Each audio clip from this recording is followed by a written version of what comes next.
Thank y'all for joining us today. We are excited to talk about purposeful touch points that move relationships forward. I'm going to let y'all in on a little secret. If you don't know by now, relationships of all kinds take time and effort. So today we're going to unpack some of the things that we can be doing to move our fundraising, our relational fundraising forward. So we're not in the business of transactions, right? We are in the business of relational fundraising. And so these touches are key. Let's move on into that first slide, please, Trish. Um, if you are feeling stuck and don't know where to start, hopefully this session will help you. We know that customized touches are going to help drive engagement, but that doesn't mean they can't be planned and systemized, right? So a touch is direct communication engagement with a prospect or existing donor. We know that it can take place and it should be taking place in all steps of the donor cycle, right? In the discovery process, cultivation, solicitation, stewardship, right? Touches are strategic in that they can move our relationships forward, but we got to make sure that we are intentional in our planning or we might miss the opportunities that are right in front of us. So let's look at goal number one to be to design meaningful touches that are both strategic and customized. How many of you have received a letter in the mail that says, "Dear friend"? Do you feel like you are connected to that organization if it says, "Dear friend"? Let's say you're a major donor to that organization and it says, "Dear friend." Are you going to be giving again? I don't think I'm going to. I've actually been very offended by getting a letter like that from certain organizations in the past.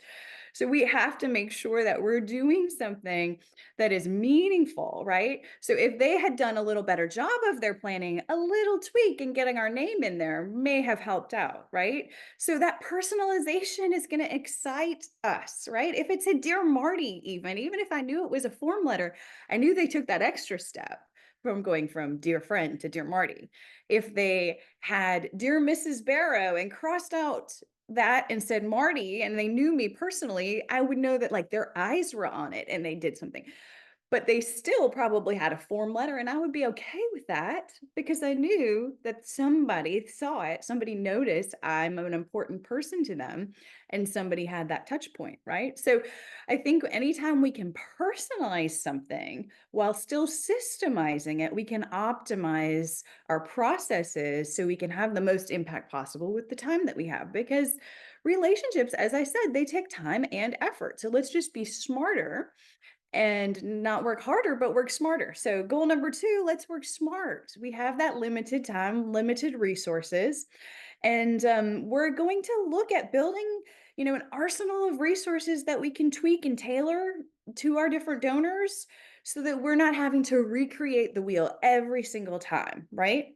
If you work ahead and you plan out your touches so that you can then customize and personalize accordingly, your life is going to be a whole lot easier, right? The same materials and messages actually should be given to a lot of people, right? Sometimes we think, oh, I need to come up with something creative and new and different. Guess what? If it's the first time that particular person has heard it, it's new and different and exciting to them. But if we're not tracking, perhaps, or we're not paying attention or being intentional about our process, we might not remember if we already said the same thing. You can have a great message that you use for a month or 2 months that goes out to lots of different people, but you got to make sure that you're sort of tracking and being intentional about that so you're not telling the same person the same thing over in the same way over and over again, right? So, moving on to the next slide, I want to talk a little bit about the types of touches, right? What are these categories? And then Michaela and Mary are going to dive a little deeper into some of the organization focused touches you see on the list there. So, first, variety is important, y'all. If you only hear from an organization with a letter, every single time you hear from it, it's in a letter, you're probably going to stop opening it, especially if it's not telling you anything new. But if you get an email, a phone call, a letter, a text, you're invited to an event, all of these different tools, then you might start being curious and seeing what's happening, right? So we have to have a little bit of variety. I think it's super important that we have some sort of an e-newsletter or a newsletter that helps us really sort of um, hone in on the messages that we want to put out during various different times, but we shouldn't rely exclusively on that, right? It can be a great planning tool for some of the organizational touches and some of the touches that we want to push out in various different ways, but it can't be the end all be all. So let's look at the categories. Thank you, right? Thank you touches are so important. You've heard us, if you've followed us at all for a while, you've heard us talk about the 7 Touches Stewardship Program, right? We know that by having variety in our stewardship, that we are hopefully going to touch people 7 different times before we ask them for another gift, at least, right? So whether that's handwritten notes, phone calls, personalized text messages, um, event invitations, come and learn about our new this, whatever, something new that you have happening, an educational program, a thankathon, having volunteers call. All of these are really great ways to have touches as part of a stewardship program. Next, there's asks, right? Obviously, you have to have things like in-person meetings, putting together proposals for leave behind, um, doing your mailings where you're actually asking in a direct mail solicitation. Those types of things are touches, right? The asks that we make, join us and become a part of this, those are touches. So they're important to have that messaging somewhat standardized with the ability to personalize as you're planning, right? We talk a lot about making sure that we are coming up with the right ask and being specific, and we plan and we prepare and we practice. But we have sort of a starting point, right? I know what my why is, and I'm going to share that. These are important touches. Organization focused touches, again, that's going to be sort of the meat of what we're talking about today to see how we can do what we're doing even better and personalize and customize them out. But things like organizational updates, right? We got to look for those updates. It might be something that doesn't seem all that new to us, but guess what? Our donors and our volunteers and our communities don't know all that we know. So we need to find every opportunity we can to look at updates about the organization so we can create messaging to go out and have touches with our constituencies. Project and program updates, our campaigns, progress, milestones, things like that. Stories, right? How often are we looking for that great story? Guess what? All we need is a couple really good stories that we can share in various different ways with people. Insider updates. I don't know about you, but I like to be in the know, right? I think the best way to get people to share stuff is let them think that they're the first to know. And hopefully, some of your most important influencers are the first to know and they're going to share those out, right? So, those kind of insider updates are great. External content validating your mission and vision when others, praise you publicly, sharing those things out, those are important. And I already mentioned e-newsletters. Obviously, that's a big one. The last category I want to just touch on is personal connection, right? Again, relationships are about connection. And if we are not gathering information about our donors as real individuals, and instead of a big group of people, we're missing some tremendous opportunities for engagement through our touches, right? Hopefully, any conversation you're having with someone, you're picking up on things. Okay, they have kids, they have a dog, here's the name of their spouse, they have a birthday coming up, they just celebrated an anniversary, they have grandkids, their friend did this, whatever it is. Keep finding that information so we can do things like recognize their birthday, say happy birthday in various different ways. We can congratulate them on things, we can ask about their family, and really authentically connect with them with that personal connection. And one of my favorites is photographs, right? If you're not taking pictures, it's so easy to use our phones to take pictures, right? Ask volunteers. Anytime you gather, taking pictures and then sending those out to people and saying, "Hey, so great to see you. Thanks so much for your support." It's so simple, whether we print a photo or text it or email it. What an incredible touch point opportunity. So now that we've taken a look at sort of the various different kinds of touches, I'm going to hand it over to Michaela to talk a little bit more about the organizational touches. Thank you, Marty. So today, there are so many types of touches that are really important to integrate into your strategy. Like Marty said, they'll accomplish different outcomes, right? But we wanted to take a little time to talk about organizational touches today for a couple of reasons. One, they're often the type of touch that gets nixed from your plan. It takes a little bit of effort to really think how to build a meaningful touch that tells your story and ultimately meets the goal of moving the donor through your pipeline to that ultimate ask, getting them closer and connected with your mission and vision as an organization. Think of organizational touches as opportunities to outline impact, possibly start a conversation about additional giving opportunities outside of the initial interest area of your donor or prospect. And something that we don't always think of, but is a huge value of organizational touches, is that they validate your donor's investment in your organization. It's a way to outline and celebrate their investment in certain projects and programs. As we talk about these, I do want to put it out there, get you considering these do not need to be beautifully designed pieces. These aren't glossy brochures that you went to a print shop for. These are actually most effective when they feel hyper-personalized, just like Marty was talking about earlier. It might be a scan of a photograph from a local newspaper that you send to someone in the mail. It might be an attachment of a PDF from a large newspaper that is talking about a program that aligns with what you're accomplishing. There are a whole host of things, but the key is to make it really feel like you thought specifically of that donor and you really just wanted to share this with them. So as we get into this, I want to just start with a little caution or encourage you to think about who your audience is so you can have the most effective organizational touches in your plan. Thinking about sharing communications about programs, services, impacts, that should be sort of the focus of your organizational touch. Let me give you an example. So you're sitting there trying to brainstorm, okay, I need to build some organizational touches. What on earth am I going to talk about? And you pop into your head, you're like, well, we had this amazing board meeting last night, and we actually voted in 5 new phenomenal board members. I'll share that.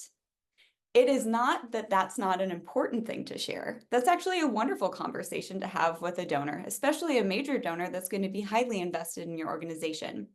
But I ask you, is that the piece of information that's going to connect them deeper with a project or a program and ultimately lead to the goal of increasing their support at your organization? Maybe not. So taking the time to really focus your communications on projects and programs when you're focusing on an organizational touch. So now that we've outlined that, let's talk more specifically about what project and programs are effective to highlight. Starting with what's new is a great place to begin. Sometimes fundraisers are hesitant about talking about pilot programs. And this is the reason. They're like, it's a pilot. It might not be here next year to fund. But I encourage you to think about the way you present that to a donor or a prospect. You are facilitating best practice, best business practice, right? When you are piloting a program, you are evaluating along the way, possibly iterating to succeed in its next evolution. And ultimately, at the end of the day, if your organization decides this isn't necessarily the best service model to meet your mission and vision, you are stewarding donors' philanthropy responsibly. You are focusing on your organization's vision. So don't be afraid to share a pilot program with your prospects and donors. Share something they haven't heard before. So think about things that might be focused on your local newspaper, radio station. Are you involved in a community program that your donor might not know about? Is there something outside of the scope of what they usually fund? Perhaps you have a donor that is always going to fund your cancer research. That's what they care most about. this organizational touch is an opportunity to share something a little different with them. You should definitely update them on the cancer research, but perhaps share, a little highlight, couple sentences. I know you're always in this part of the building, but did you know our foyer has this gallery and a local artist is exhibited here? Perhaps your donor is going to respond and say, actually, this is my neighbor. I'm so excited about this. I'd love to support this as well. That's a way to just get conversations going in different spaces across your organization and what you offer. Focusing these communications, again, they're brief, but what has your organization done? How has it changed, grown? Perhaps you're reaching more people, or perhaps you're reaching fewer people, but with a higher level of service. That's something wonderful to explain to your donor prospects.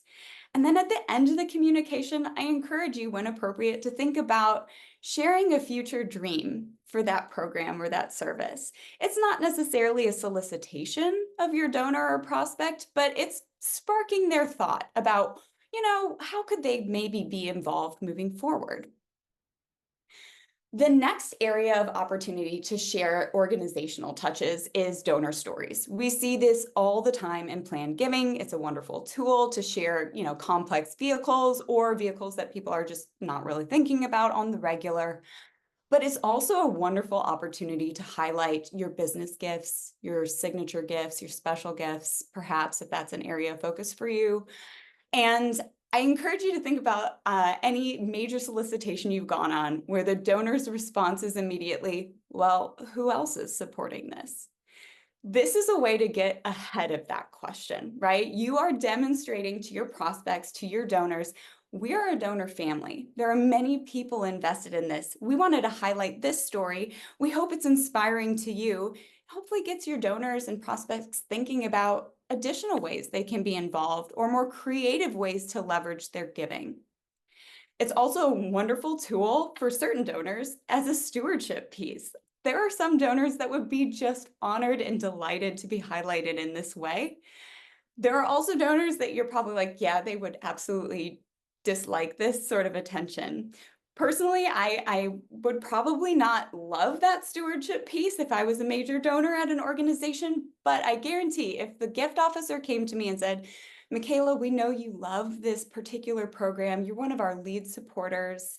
We have the duty, though, to increase the amount of support towards this program. And we really believe that if we could highlight your story and use your joy as an example to other prospects, even just to draw awareness to this program, we believe we could be more successful in telling that story and garnering support. I would, of course, get on board with that. So thinking about how you might present that donor story opportunity to your donors. You, of course, need to ask for their permission to do this. You don't want to ever surprise a donor with a profile. And then the last piece of organizational touches that we encourage you to kind of think through is external content integrated into your strategy. And this is something very few organizations do. It does take some thought. For example, you might set a Google alert based on certain keywords or certain publishers that you want to see their content. And the way that this could be utilized, for example, maybe your organization has a research or a methodology for treatment that you've been focusing on for a few years. You've set your Google alerts for certain keywords, and you walk to work one day, open up your email and see, oh my gosh, the National Institute of Health has produced this long article about this particular type of treatment and how great it is in these circumstances, how it is the optimal treatment. What a wonderful opportunity for you to send that to a donor or a prospect and highlight, I am so proud of the work we do every day. I'm so thankful for your participation in the success. We serve our community in this way. We focus on this particular type of treatment. Look at the NIH actually highlighted this week. I just wanted to share this with you. These are a whole host of ways that you can increase engagement with your prospect and donors, existing donors, with what you're producing at your organization, get them closer, connected to your mission and vision, and then ultimately lead to moving that relationship forward towards the next ask or an additional ask of your donor. So now that we've gone over a variety of organizational touches, let's talk about how to work smart. Because you're thinking, okay, this is going to take a little work to think through how to find meaningful touch points. So Mary's going to take some time and talk through how to double dip in some cases. Thanks, Michaela. So, like, reduce, reuse, recycle. We've all heard this phrase, but we've probably heard it in more like environmental, crunchy granola sorts of settings. Well, I'm here to tell you that it is a phrase, it is a great mantra for nonprofit fundraisers who don't want to work 100 hours a week. So, if you can reuse and recycle material that the organization has already produced to use as these touch points, you can reduce the number of hours per week that you work. And one of the great ways to do this, Michaela was talking about, maybe in one of your e-newsletters or in one of your other communications, you've highlighted a planned giving donor. And you've also already kind of identified in your database who prospective planned giving donors might be. If you can send that piece out to them, even if they've already got the e-newsletter, send that particular article back out to them and say, hey, this was something that I thought you might be interested in. That's a way to just reuse the same material and get a little more mileage out of it. You can also use this as an example for your board. So like, I wanted to forward this material to you and share who received this communication. So, you let your board members know this way that the existing material that they have access to as board members can be used to potentially cultivate additional donors. Or you can even use it as a way to secure a meeting. So if, say, somebody has been in orbit around the organization, but you haven't been able to get that one-on-one FaceTime with them just yet, you can send them a little bit of information and say, hey, from the interactions that we've had so far, I thought maybe you'd be interested in this. Would love to have a chance to sit down over coffee and talk with you about it.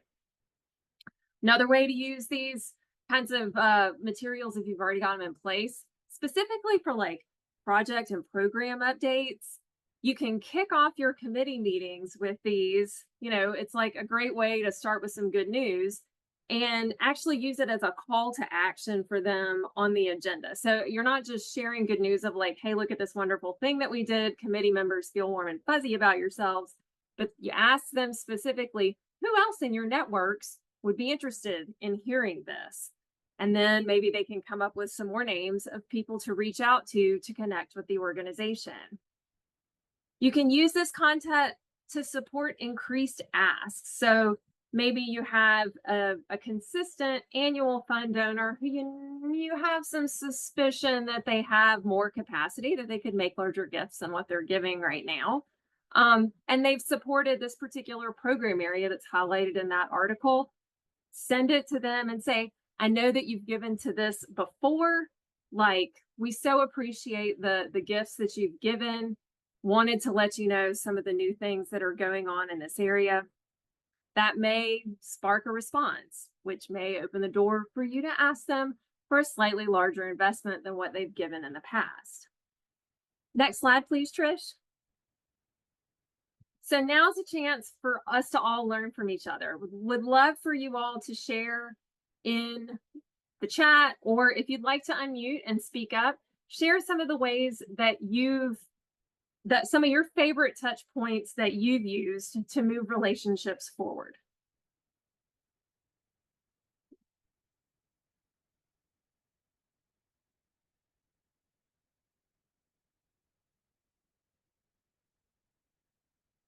Michaela loves asking board members and volunteers to write thank you notes for first-time donors. Yes, so important to retain those first-time donors. And golly, if you've ever gotten a thank you note from a board member the first time you made a $50 gift to an organization, you feel special, that's for sure.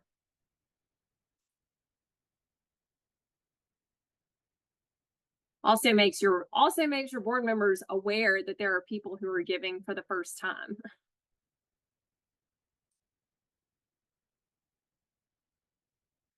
Give everybody a few minutes to type. I know that I got first time donors. Sometimes we get phone calls. I've actually heard a really legendary story about the Carter Center in Atlanta, where the Carters would ask the development folks to give them names of people who were donors. Didn't matter if they were given $1 million or $50, and you might get if you gave to the Carter Center in Atlanta, you might get a phone call from a former president. Let's see. Marty says she loves sending articles that spark curiosity and conversation. Yeah, that is really a great tactic. Using photos when possible. Catherine Ritchie Grant. Yes. I mean, we see tons of photos on social media, but sometimes there's so many of them that we don't catch them all. And so like specifically sending an email with a photo in it, the visual, yeah, just makes such an impact. Yes, Lisa, volunteers making the calls enjoy it too, especially whenever you tell them that they're going to be helping with fundraising and it involves not asking for money. But a good thank you is the first step to the next gift. These are all great ideas, great examples. Liz, we begin asking our board, associate board, and committee members to add a note to our holiday and spring. Oh, how nice. Yeah. So, you know, they go through those letters. The only thing that you do have to recognize with this is that you got to build time into that production timeline to give people the chance to come in and flip through those letters. And if it's a 1,500 piece mailing, it can be overwhelming, and you're like down at the wire and you realize we got to get this thing out the door. Excellent. Thank you so much for sharing with each other. It's always so great to be part of this and to see the cohort of folks who come into our webinars, come into our virtual forums, share with one another, because I really think that peers are some of the best teachers. So if you would, Trish, on to the next slide. All right, so how to build your arsenal. I'm not sure, the word arsenal kind of freaks me out.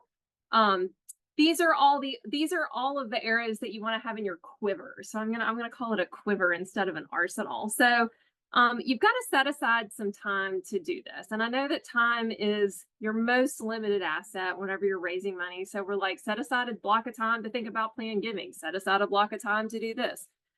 This one, it really takes the cake. So you're going to set aside some time, and you may want to set it aside with your marketing folks if marketing folks are in a separate department. Now, if it's just you, then you can have a staff meeting and talk to yourself. I have done that many, many times whenever I wore lots of hats in the same nonprofit. But you've got to think about what kind of content you're going to be generating over the course of the year, and then how you can reuse that content. So, you know, you're sending out these communication pieces, be it an e-newsletter or regular press releases, or, you know, maybe your marketing department produces a printed magazine once a year, or if you're like a fine arts organization, you may have a program, that sort of thing. And you've got to be thinking about how you can reuse it. So you don't need to create your own content if there's someone else to create content for you. What you need to spend your time on is figuring out which groups of people will need to receive this content in addition to the way that it's generally broadcast. So yeah, I recognize that these specific subgroups that you identify may already receive your e-newsletter, but I promise you, whenever they opened up that email in the dentist waiting room, that was right about the same time that the dentist called them back, and they never went back and looked at your e-newsletter. Or maybe Google handily truncated it for them and they didn't realize that there were 4 stories past the bottom of where the email cut off. You can reuse this stuff without any fear that they haven't seen it. Or if they have seen it and they tell you that they've seen it, then they just know that you know them really well, that they already looked at it once and you sent it to them again because you know them so well. Anyway, you want to think about what key stories that you want to build content around. So spend more time and energy on the prospects and donor segments that should receive this news than on the actual generation of that material. And all that you have to do to keep track of this is just have a Word document or a spreadsheet where you keep it all. This way, when you're reviewing your prospects, you can turn to that resource to spark your idea for the next step or strategy. Anyway, Whether you're building an arsenal or getting arrows in your quiver, all of these different ways of reaching out to people with meaningful information is going to help strengthen those relationships. And that is going to strengthen your fundraising program. Back to you, Marty. Thank you, Mary. Anyone have some questions that they'd like to throw out? Feel free to use the chat or unmute yourself. We're happy to answer any questions you may have.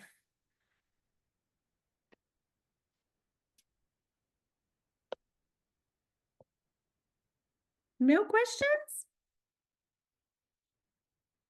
Okay, well, we do appreciate your participation. You all had some really great ideas in the chat there, and we appreciate that you sharing. I always want to make sure that if you are not already a member of the Pride family, we would love to talk with you further. Feel free to scan that QR code to book a session with a member of our team.